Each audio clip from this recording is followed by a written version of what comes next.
হযরত ওমর রাদিয়াল্লাহু তাআলা আনহু রাতের আধারে ঘুরে বেড়াতেছেন।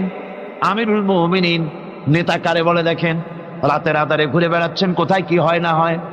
মরুভূমির ভিতরে একটা তাঁবুর মধ্যে আলো জ্বলে, কাছে যে বাচ্চাদের কান্না শুনতে পেলেন, গিয়ে দেখছেন মা কি যেন রান্না করে আর বাচ্চারা কাঁদতেছে গভীর রাত্রে। আমিরুল মুমিনিন বলে, মেয়ে লোক, তুমি তো বড় নিষ্ঠুর, এত রাতে রান্না করো কেন? সকাল সকাল রাঁধতে পারো নাই কেন? সন্ধ্যার সময় খাওয়াই দিতে বাচ্চাগুলি কাঁদতো না। মহিলা বলতেছে, পথিক তুমি কি? তোমার তো আমি চিনি না। আমি এই বাচ্চাগুলি, আমরা কিন্তু মদিনার লোক নই, আমরা মদিনার বাইরের লোক, এই দেশের লোক নাই, বাইরের থেকে এসেছি। মদিনা সরকারের কাছে কিছু পাবো, সাহায্য নেওয়ার জন্য এসেছি, কিন্তু মদিনা খলিফার কাছে এখনো যেতে পারি নাই। আমরা আজকে 3-4 দিন না খাওয়া রয়েছি, ক্ষুধার জ্বালায় বাচ্চারা কান্দে।